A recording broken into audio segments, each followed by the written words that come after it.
It is my pleasure to welcome His Excellency, Mr. Ranil Wickremesinghe, President of Sri Lanka. Your Excellency, you have the floor.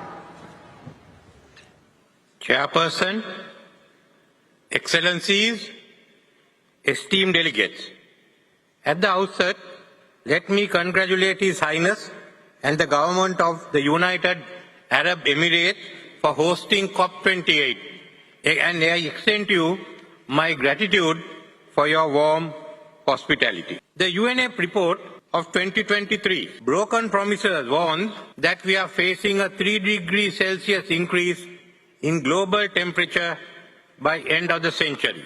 It is we, the developing countries, that are both disproportionately vulnerable and disproportionately impacted due to our lower adaptive capacity when it comes to investment in finance, technology and climate. The independent high-level expert group report on climate finance highlighted that at least a US $1 trillion per annum is required to combat climate change.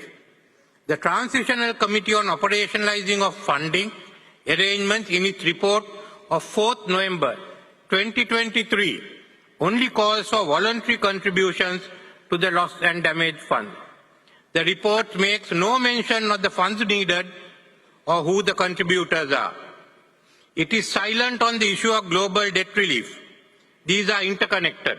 Nevertheless, 4 days later, the technical dialogue of the first global stocktake highlighted the requirement of a minimum of US $1 trillion per annum. To arrive at a consensus, not to take up a contentious issue, is not a solution.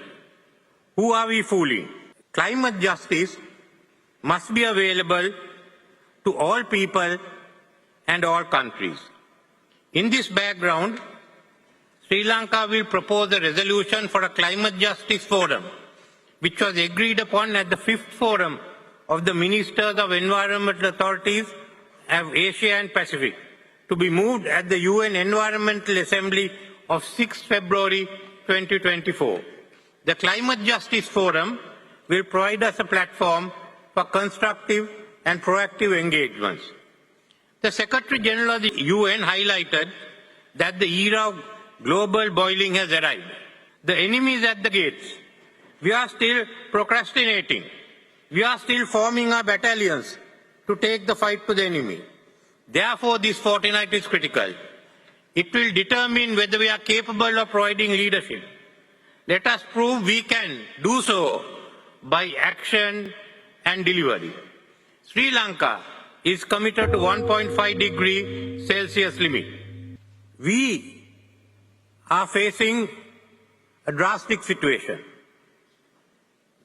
To avoid disaster, we must think outside the box. We must invest in the tropical belt to tackle the triple planetary crisis. The tropical belt constitutes 134 countries, covering 44% of Earth's surface, and will by 2030 be home to roughly 50% of the world's population. Most of the world's remaining primary forests are tropical, along with its coral reef systems. The rich biodiversity of the tropical belt enhances biological carbon sequestration and can shield the world from instabilities in weather. Furthermore, the energy generation potential from solar, wind and biomass are significantly higher in the tropics than that of other areas on the Earth. Yet, anthropogenic activities in the tropical belt can easily lead to an imbalance in the equilibrium of this region. So much so that some scientists predict that the tropical rain belt could shift away from the equator by the 22nd century. Large-scale investments in renewable energy, pollution control, and nature-based solutions will lead to significant transformative changes in the entire world by enhancing carbon sequestration. Therefore, Sri Lanka and other concerned countries will convene a panel to report on the Tropical Belt Initiative, a multi-sector program distributed not only among the whole tropical region, but the whole world. As the current chair of the Indian Ocean Rim Association, Sri Lanka is focusing on the interdependence between the Indian Ocean and climate change. A healthy ocean generates oxygen and absorbs the carbon and heat produced from global warming. Mangroves and seagrasses sink more carbon than land forests. However, the rapid climate change is altering the marine environment with rising sea levels and temperatures. Ocean acidification, coral bleaching, habitat destructions, and extreme weather patterns. These phenomena have a direct impact on human lives by disrupting ocean biodiversity. The ocean depends on food patterns and coastal livelihoods. Member states and partners of IORA will work towards ensuring a sustainable Indian Ocean for future generations. The Tropical Belt Initiative and the Indian Ocean IORA program combined will form the largest global sink for carbon sequestration. Addressing the climate change needs up-to-date scientific knowledge and the effective use of these findings. Therefore, at COP27, I propose to establish an international climate change university for capacity building and advancing research necessary to contribute to the crucial efforts to limiting global warming to 1.5 degrees Celsius.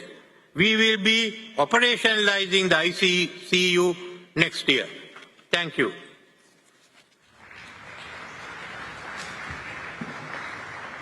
Thank you, Your Excellency.